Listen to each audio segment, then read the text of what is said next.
Hello students, welcome back to Vedant academy. जैसे कि आप सब जानते हैं कि हम इकोनॉमिक्स के एनसीईआरटी सीरीज के सेकंड चैप्टर पर चल रहे हैं और सेकंड चैप्टर का अब हम तीसरा पार्ट कंप्लीट करेंगे। आइए मेरे साथ शुरू करते हैं तीसरा पार्ट सेकंड चैप्टर का। अभी तक हमने क्या पढ़ा था? इकोनॉमिक एक्टिविटीज, उसके अलग अलग सेक्टर्स, प्राइमरी, सेकेंडरी, टर्सरी। उसके बाद उसका उन अलग अलग सेक्टर्स का कंपेरिजन हमने किया था। हिस्टोरिकल चेंजेस जो हमारे सेक्टर्स में आए हैं, उनका कॉन्ट्रीब्यूशन, उनका एम्प्लॉयमेंट, एब्जॉर्प्शन, वो सब हम देखेंगे कि देख चुके हैं कि किस तरीके से हमने उसका अलग अलग सेक्टर्स का इंपॉर्टेंस कैसे चेंज हुआ। फिर हमने देखा कि एम्प्लॉयमेंट उसमें कैसे क्रिएट कर सकते हैं। कुछ कुछ सेक्टर्स जो हैं, जैसे एग्रीकल्चर सेक्टर है, प्राइमरी सेक्टर है। बेसिकली प्राइमरी सेक्टर कंट्रीब्यूशन के मामले में सबसे पीछे 1/6 जीडीपी को कंट्रीब्यूट करता है। बट अगर हम एम्प्लॉयमेंट की बात करें तो एम्प्लॉयमेंट वो केवल कितना, एम्प्लॉयमेंट का जो एब्जॉर्प्शन है वो कितना हो रहा है? More than 50%।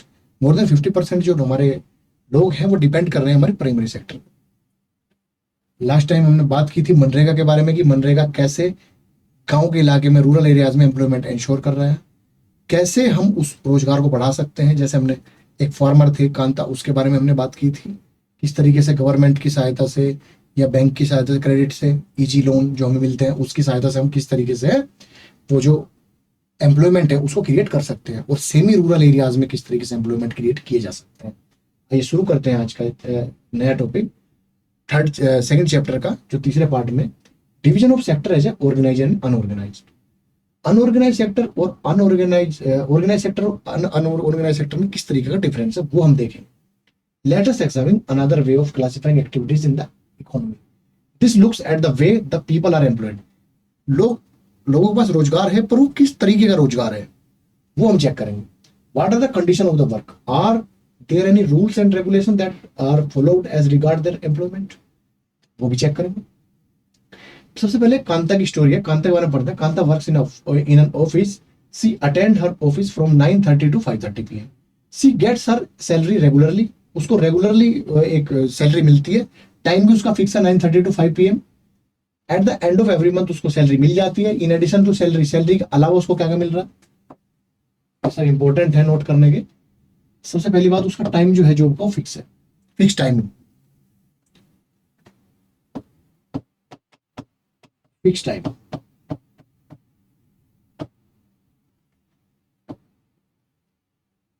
उसके बाद उसको सैलरी भी रेगुलरली मिल रही है, रेगुलर सैलरी हर मंथ के एंड पे। इन एडिशन टू सैलरी उसको क्या मिल रहा है? प्रोविडेंट फंड, पीएफ जिसको बोलते हैं, पीएफ रिटायरमेंट फंड पे काम आता है। As per the rule lets down by the government. और जो गवर्नमेंट ने जो रूल बनाए उसके अकॉर्डिंग उसको पीएफ भी मिलता है। उसको और क्या मिलता है? मेडिकल फैसिलिटी उसके पास है, और अन्य जो भत्ते हैं वो उसको मिलते हैं। Kanta does not go to office on Sunday. Sundays की उसको छुट्टी भी मिलती है, एक हॉलीडे भी है उसकी हर हफ्ते में। There is a paid holiday, this is a paid holiday. उसको उसकी छुट्टी के लिए भी उसको पैसे मिलते हैं, पेड हॉलीडे है वो। When she joined work she was given an appointment letter stating all terms and condition. जब उसको जॉब मिली थी तो जॉब के टाइम पे उसको एक अपॉइंटमेंट लेटर मिला था जिसके अंदर सभी टर्म्स एंड कंडीशन बताई गई थी उसके जॉब से रिलेटेड। अब हम कमल की बात करते हैं। कमल जो है वो कांता का पड़ोसी है, डेली वेज लेबर की तरह काम करता है, जो डेली मजदूरी, डेली दिहाड़ी वाले काम है। Near by grocery shops. जाता कब है? 7:30 बजे मॉर्निंग में, और आता है रात को 8 बजे। He gets no other allowances apart from this his wage. अपनी मजदूरी के अलावा से कोई भत्ते भत्ते नहीं मिलते। Not paid for the days he does not work. जिस दिन उसने काम नहीं किया उसके लिए वो पेमेंट उसको नहीं मिलती। He has therefore no leave. उसको पास कोई छुट्टी भी नहीं है और पेड हॉलीडेज भी नहीं है। Nor was given any formal letter. कोई लेटर भी नहीं है अपॉइंटमेंट लेटर जैसा। He can be asked to leave any time by his employer. और उसका जो एम्प्लॉयर है, उसका जो जैसे शॉपकीपर पे काम करता है, तो वो कभी भी उसको जॉब से निकाल सकता है, भगा सकता है। जॉब की सुरक्षा भी नहीं है, एम्प्लॉयमेंट सिक्योरिटी वो भी नहीं है। Kanta works in organize way. This way we can differentiate. जो कांता है, कांता के पास रेगुलर जॉब है, रेगुलर सैलरी है, एक टाइम है उसका फिक्स, अलाउंसेस भी मिलते हैं, मेडिकल फैसिलिटीज भी है, अदर अलाउंसेस हैं उसके पास, और सरकार के द्वारा जो नियम है उसके अकॉर्डिंग उसकी जो अपॉइंटमेंट है वो है, अपॉइंटमेंट लेटर भी है उसके बाद, टर्म एंड कंडीशन का। तो इसलिए कांता जो काम कर रही है वो कहाँ पे काम करती है? इससे हम पता चलता है कि वो कहाँ काम करती है? ऑर्गेनाइज सेक्टर में, एक संगठित सेक्टर, संगठित क्षेत्र में। ऑर्गेनाइज सेक्टर की अगर हम बात करें तो क्या है, क्या कवर करता है?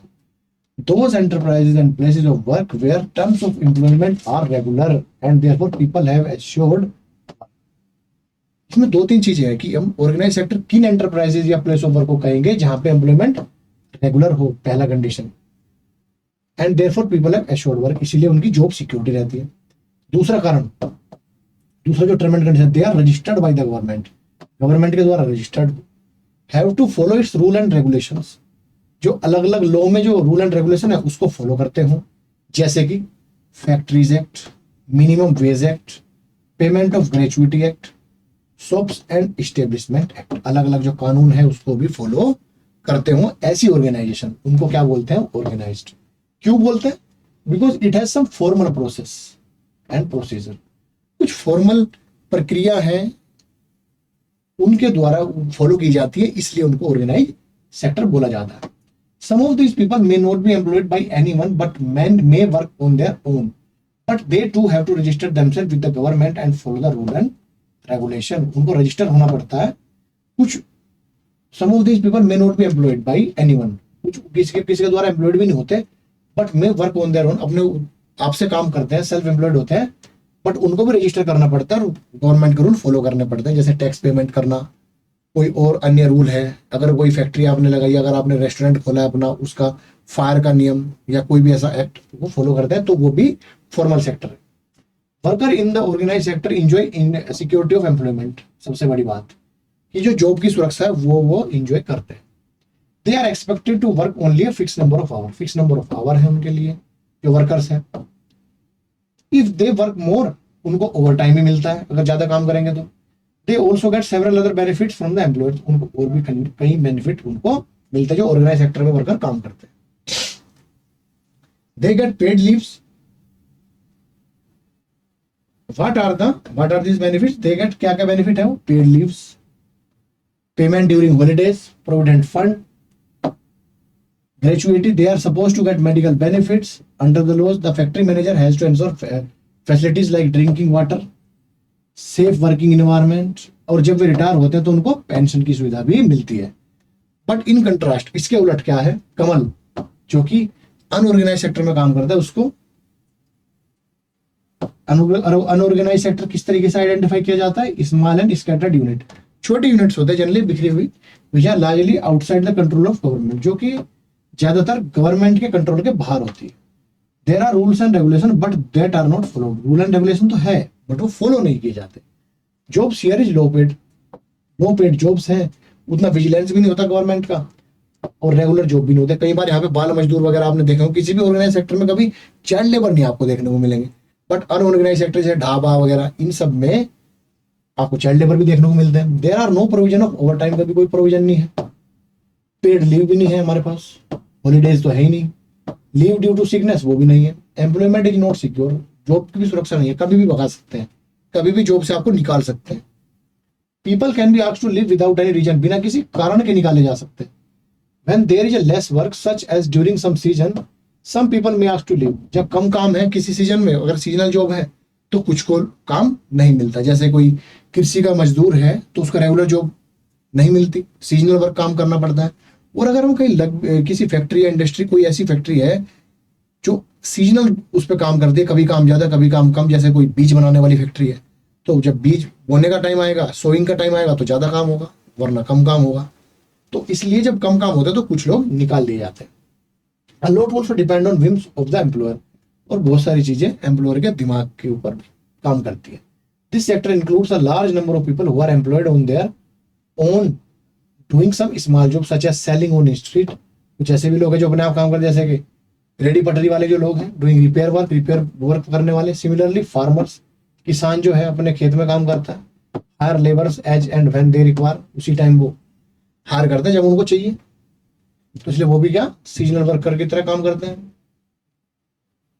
How to protect worker in organise sector, unorganize sector में वर्कर को प्रोटेक्ट कर कैसे कर सकते हैं, आइए देखते हैं। अनऑर्गेनाइज सेक्टर ऑफर जॉब, और जब हम ऑर्गेनाइज सेक्टर की बात करते हैं तो वो क्या जॉब देता है?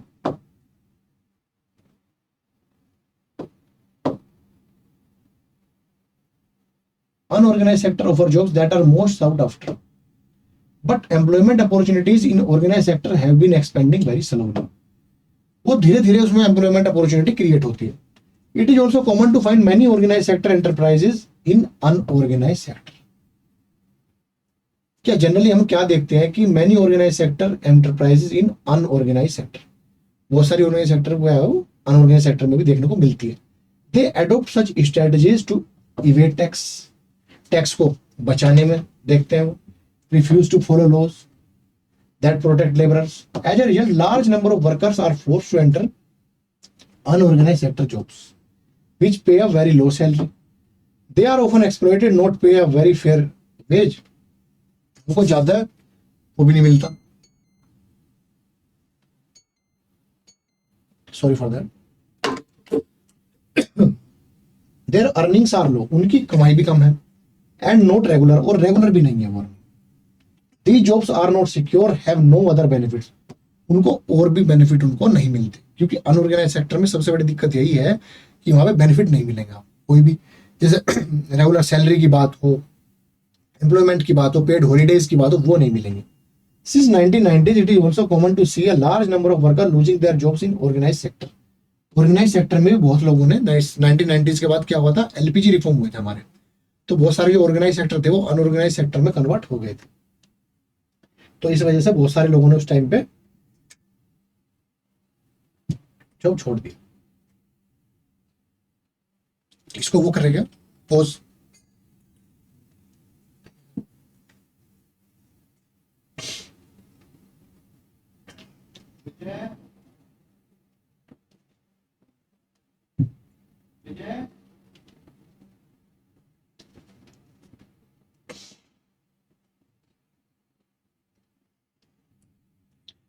तो who are these vulnerable people who need protection. Vulnerable people कौन है जिनको प्रोटेक्शन की जरूरत है?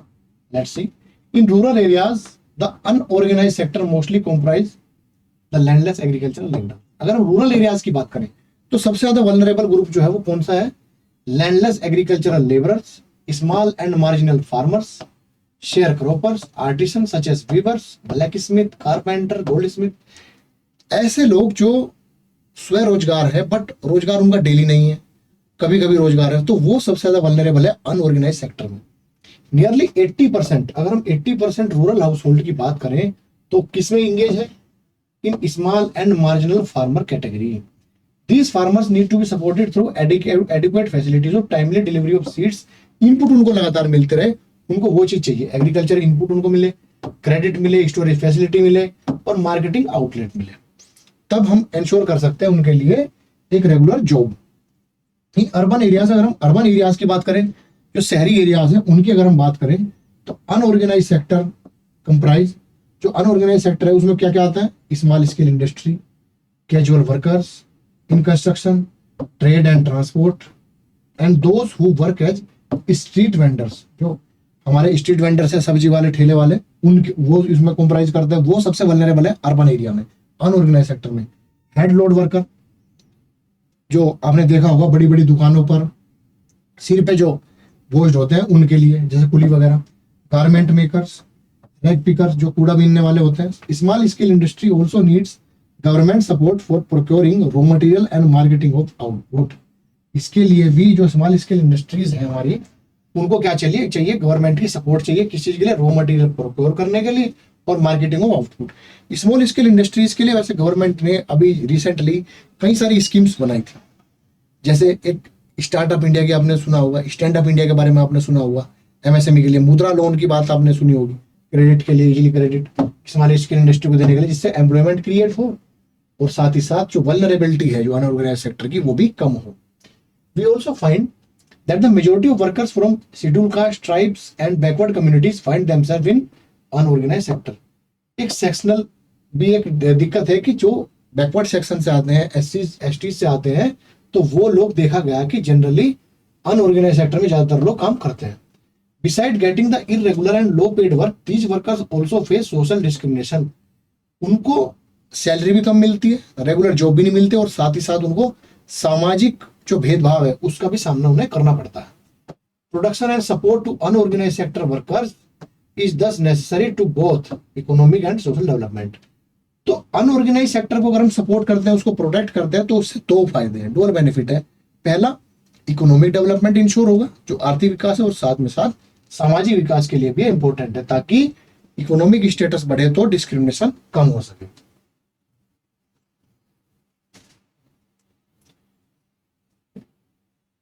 Sectors in terms of ownership, public and private sector. अगर हम ओनरशिप की बात करें सेक्टर्स की, तो दो भाग में डिवाइडेड है, किसमें, पब्लिक और private sector. Another way of classifying economic activities into sector could be on basis of who owns assets, कि जो कंपनी है, कोई फैक्ट्री है, कोई इंडस्ट्री है, वो ओन किसने किया है, and is responsible for the delivery of services, और कौन उसका डिलीवरी सर्विस को पहुंचाने के लिए जो कौन रेस्पॉन्सिबल, उत्तरदायित्व किसका है। इन पब्लिक सेक्टर की अगर हम बात करें, पब्लिक सेक्टर की, तो पब्लिक सेक्टर में सबसे बड़ा रोल किसका रहता है, गवर्नमेंट का। Government owns most of the assets and provide all services. Public sector में गवर्नमेंट का रोल है।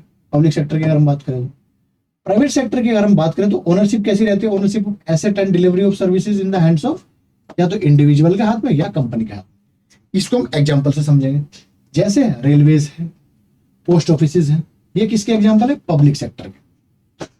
वेरियस कंपनीज लाइक टिस्को, जो Tata iron and steel company है, वो प्राइवेट इंडिविजुअल के हाथ में, टाटा के हाथ में है। या फिर रिलायंस इंडस्ट्री लिमिटेड की बात है, तो वो क्या है, प्राइवेटली ओन्ड कंपनी है। अदरवाइज अगर हम बात करते हैं, जो हमारी इंडस्ट्रीज हैं, जो पब्लिक सेक्टर्स की इंडस्ट्रीज है, जैसे कि इंडियन रेलवेज, पोस्ट ऑफिस, वो पब्लिक सेक्टर की ओन में, सरकार उसको ओन करती है, उसकी सर्विस भी सरकार प्रोवाइड करती है। बट जब हम बात करते हैं प्राइवेट सेक्टर की, जैसे रिलायंस इंडस्ट्री लिमिटेड हुई, टिस्को हुई, वोडाफोन आइडिया हुई, ये सब प्राइवेट इंडस्ट्रीज है, प्राइवेट सेक्टर है। अगर हम उसकी ओनरशिप की बात करें, बीएसएनएल सरकारी कंपनी थी पहले, अब वो भी प्राइवेट पे चली गई, तो वो प्राइवेट हो चुकी है अब। Activities in the private sector are guided by motive to earn profit. अगर हम प्राइवेट सेक्टर की बात करें, तो मोटिव क्या है, प्रॉफिट अर्न करने का। In contrast, to get such service we have to pay money, उसके लिए हमें मनी पेड करने पड़ते हैं, पैसे देने पड़ते हैं कंपनीज को। The purpose of public sector, जब हम पब्लिक सेक्टर की बात करें, तो उसका जो मोटिव है वो प्रॉफिट कमाना नहीं है। Government raise money through taxes, taxes के थ्रू पैसा रेज करती है, एंड अदर वे, कुछ और अन्य तरीके से उस सर्विस को रेंडर करने के लिए। जैसे कि स्कूल, गवर्नमेंट स्कूल है, गवर्नमेंट हॉस्पिटल है, उसमें आपको पैसे नहीं देने होते, तो उसको गवर्नमेंट कैसे चलाती है, टैक्सेस के माध्यम से। या फिर अन्य जो तरीके, किसान विकास पत्र हुआ या सिक्योरिटीज हुई, गवर्नमेंट सिक्योरिटी, उनके थ्रू। What are these activities, why do government spend on such activities, let's find out. ऐसी एक्टिविटीज क्या हैं और क्यों सरकार इन पे खर्च करती है, वो भी देखेंगे। There are several things needed by the society as a whole, but which the private sector will not provide a reasonable cost. Private sector उसके लिए एक रीजनेबल कॉस्ट प्रोवाइड नहीं करे। कुछ सर्विसेज ऐसी हैं, क्यों, some of these needed spending large sum of money, कुछ में बहुत ज्यादा पैसों की जरूरत होती है, इसलिए प्राइवेट उसमें इन्वेस्ट नहीं करते, which is beyond the capacity of private individuals. Also collecting money from thousands of the people who use these facilities is not easy. उन लोगों से कलेक्ट करना भी बहुत मुश्किल है। Even if they do provide these things, they would charge a high rate for their use. और अगर वो प्रोवाइड भी करते हैं तो हाई रेट उसका चार्ज करते हैं। Examples, construction of road, bridges, railways, harbour, generating electricity, providing irrigation through dams. Thus government have to undertake such heavy spending. जैसे कि जो बड़े खर्च के जो मद हैं, उनको गवर्नमेंट खुद ओन करती है। जैसे सड़क का काम हुआ, पुल बनाने हुए, रेलवेज हुई, हार्बर्स हुए, इलेक्ट्रिसिटी जनरेट करने की बात हुई, प्रोवाइडिंग इरिगेशन की बात हुई। अगर इरिगेशन प्रोवाइड करना है कैनाल्स के थ्रू, तो गवर्नमेंट इसमें खुद इन्वेस्ट करती है। There are some activities which government has to support. कुछ एक्टिविटीज हैं जो गवर्नमेंट को सपोर्ट करनी पड़ती है। The private sector may not continue their production and business unless government increases it. कुछ एक्टिविटीज ऐसी है जिसमें गवर्नमेंट फैसिलिटेट करती है, सपोर्ट करती है प्राइवेट इंडस्ट्रीज का, उनके बिना वो नहीं चलेगा। For example, selling electricity at cost of generation में push up the cost of the production of the goods in many industries. अगर गवर्नमेंट बिजली का चार्ज ज्यादा ले, तो क्या होगा कि जो गुड्स बनाने वाली इंडस्ट्री है, जिसको बिजली चाहिए, उसके साथ क्या होगा कि वो कॉस्ट है, जो इनपुट कॉस्ट है उसकी, वो बढ़ जाएगी। Many unit, specially small scale units, might have to shut down. कुछ स्मॉल स्केल यूनिट को बंद करना पड़ जाएगा। Government here step in producing and supplying electricity. और गवर्नमेंट इसमें स्टेप करती है और इलेक्ट्रिसिटी बेचती भी है, बनाती भी है और सप्लाई भी करती है कम रेट में, ताकि इंडस्ट्री सर्वाइव कर जाए। Similarly the government in India by wheat and rice from the farmer at fair price. इसी तरीके से जो गेहूं और अनाज है एमएसपी पे जो सरकार खरीदती है फार्मर्स को बचाने के लिए, उनकी इनकम को सपोर्ट करने के लिए और जनरली एक प्राइस को स्टेबलाइज करने के लिए, वो भी एक इसका एग्जाम्पल है। बड़ी इंडस्ट्री कर नहीं सकती। जैसे कि हमने फूड सिक्योरिटी का एक चैप्टर पढ़ा था क्लास 9th में, वो इसी से रिलेटेड था। तो गवर्नमेंट को कुछ कॉस्ट बियर करना ही होता है। In this way government supports both farmers and consumers, दोनों को सपोर्ट करती है, किसानों को भी और उपभोक्ता है उनको भी। There are a large number of activities which are primary responsibility of government, जो प्राथमिक उनकी जो रेस्पॉन्सिबिलिटी उत्तरदायित्व, जैसे कि क्या, उस पे the government must spend on this, उन पे तो उसे करना ही चाहिए, मस्ट है, गवर्नमेंट ही करेगी उस पर। प्रोवाइडिंग हेल्थ, इसमें सबसे इंपॉर्टेंट क्या है हमारी, जैसे कि हमारा हेल्थ एंड एजुकेशन का पार्ट है, वो गवर्नमेंट का डिपार्टमेंट है, ज्यादातर गवर्नमेंट उसको करती है। बट ऐसा नहीं है कि प्राइवेट नहीं है, प्राइवेट भी है, बट वो एक दायित्व है, एक रेस्पॉन्सिबिलिटी है टुवर्ड्स द सिटीजन, की हर एक citizen private facilities, private service afford नहीं कर पाते। We have discussed the some of these issues in first chapter. Development के टाइम पे हमने कुछ इशू पढ़े थे। Running proper school, providing quality education, particularly elementary education is duty of the government. क्या है ये? ड्यूटी है एलिमेंट्री एजुकेशन प्रोवाइड करना। India size of illiterate population is one of the largest in the world. अगर हम absolute number की बात करें तो इंडिया में सबसे ज्यादा इलिटरेट पर्सन है, तो वो एक बर्डन क्रिएट ना हो, एक लाइबिलिटी क्रिएट ना हो, इसलिए गवर्नमेंट को एजुकेशन और हेल्थ पे ध्यान देना ही होता है। Similarly we know that nearly half of the Indian children, जो आधे इंडियन चिल्ड्रन है वो क्या है? माल न्यूरिस्ट, तो उनके न्यूट्रिशन का भी ध्यान रखना होता है। A quarter of them critically ill. We have read about infant mortality rate, IMR हमने पढ़ा था। आईएमआर जो उड़ीसा का है वो 41 है, मध्य प्रदेश का 47, जो कि बहुत हाई है, इतना होना नहीं चाहिए। Is higher than some of the poorest region of the world. कुछ गरीब जो रीजन है वर्ल्ड के उससे भी ज्यादा है, जाके श्रीलंका, नेपाल, पाकिस्तान जो हमारे पड़ोसी है उनसे भी ज्यादा आईएमआर उड़ीसा और मध्य प्रदेश का है।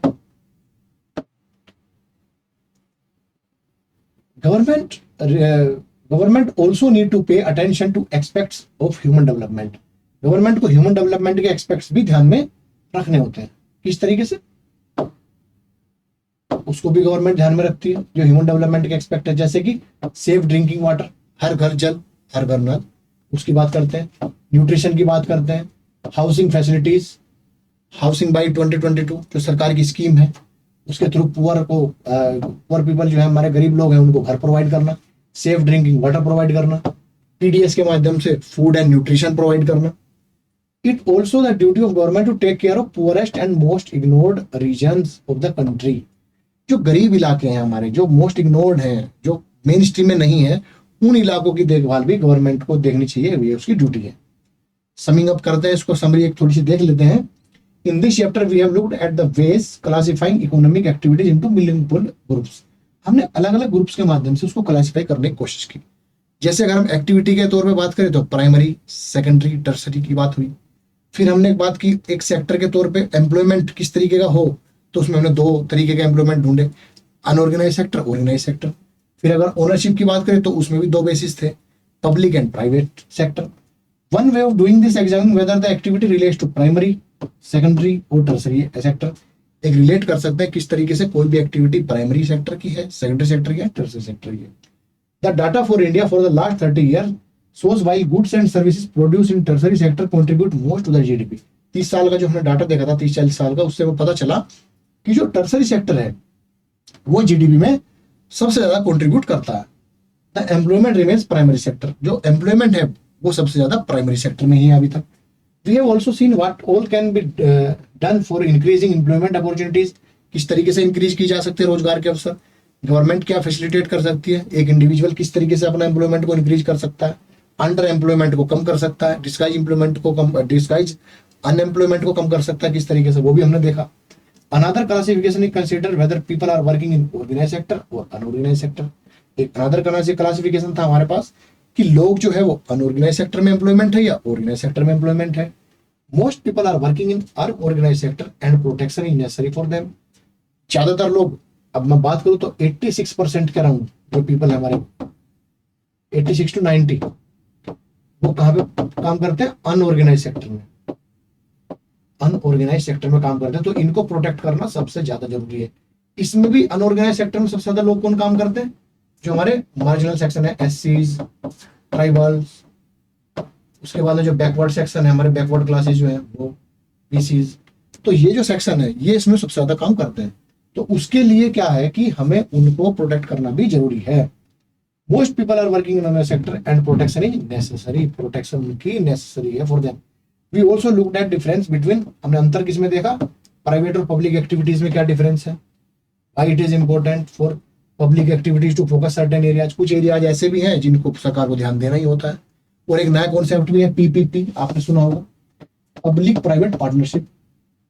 ये आजकल का नया एक मोड है और इकोनॉमी में बहुत ज्यादा यूज हो रहा है, बिकॉज गवर्नमेंट आजकल फैसिलिटेट करने के ऊपर ज्यादा ध्यान है गवर्नमेंट का, और गवर्नमेंट चाहती है कि प्रोडक्टिविटी इंक्रीज हो, हमारा जो एम्प्लॉयमेंट है वो डिस्गाइज इन अनएम्प्लॉयमेंट में ना बदले। हमारी जो अलग अलग जो हमारी गवर्नमेंट की जो इंस्टीट्यूशंस है, गवर्नमेंट की जो फैक्ट्रीज इंडस्ट्रीज हैं, जिनको हम CPSE बोलते हैं, सेंट्रल पब्लिक सेक्टर एंटरप्राइजेज, तो PSE जो है हमारी पब्लिक सेक्टर एंटरप्राइजेज हैं, उनके लिए गवर्नमेंट ने क्या किया कि PPP मोड पे रन करेगी। स्ट्रेटेजिक डिसइन्वेस्टमेंट की बात होती है, डिसइन्वेस्टमेंट की बात की गई। Even construction of roads, bridges etcetera, वो भी हमने एक PPP मोड पे हमने कंस्ट्रक्शन करने की कोशिश की हमारी गवर्नमेंट ने। आजकल अगर मैं बात करूं तो आज की जो पॉलिसी है, करंट की जो पॉलिसी है हमारी, वो ये है कि एक्सेप्ट कुछ एक डिपार्टमेंट जो है, वो जो संवेदनशील डिपार्टमेंट है, सेंसिटिव डिपार्टमेंट्स है, उनको छोड़ के हर एक डिपार्टमेंट का एक लेवल तक प्राइवेटाइजेशन हो चुका है। तो उस प्राइवेटाइजेशन का फायदा क्या है कि प्रोडक्टिविटी इंक्रीज हुई है उससे, और जो अनप्रोडक्टिव सेक्टर्स थे, जो अनअर्निंग सेक्टर्स थे, उनको भी इंक्रीमेंट हुआ है, अगर हम ओनरशिप की बात करें। इसके अलावा हमने इकोनॉमी की एक्टिविटीज पढ़ी, आप रिलेट कीजिएगा अपने घर के आसपास, अपने जब भी आप शहर में घूमने जाएं, मॉल में देखने जाएं, तो उन एक्टिविटीज को देखिएगा। और जो इसकी इस सब्जेक्ट, इस चैप्टर की जो एक्टिविटीज हैं, इस चैप्टर में जो हमारी एक्सरसाइजेज हैं उनको कीजिएगा। अगर कोई भी उसमें डाउट आए तो आप सीधा कमेंट बॉक्स में लिख सकते हैं। ये सब एक्टिविटीज आपको करनी है, बहुत आसान है। अगर आपने चैप्टर ध्यान से पढ़ा है तो आप इजीली इसको कर पाएंगे। कोई भी डाउट, कोई भी फीडबैक मेरे पढ़ाने से रिलेटेड, इकोनॉमिक्स को पढ़ने से रिलेटेड, आप बिल्कुल पूछ सकते हैं, कमेंट बॉक्स में कमेंट कर सकते हैं। तब तक के लिए धन्यवाद। अगले चैप्टर हम अगले उसमें शुरू करेंगे, 3rd चैप्टर, उसको आप थोड़ा रिवाइज कीजिएगा, पढ़िएगा। और साथ ही साथ जो 9th का चैप्टर है उसकी भी क्लासेस आप देखते रहिए, उसको भी इम्पोर्टेंट है, वो भी इम्पोर्टेंट है। वनडे एग्जाम्स के लिए भी, अदर जो UPSC स्टेट PCS एग्जाम है उनके लिए भी। सो आज के लिए इतना ही। Thank you very much.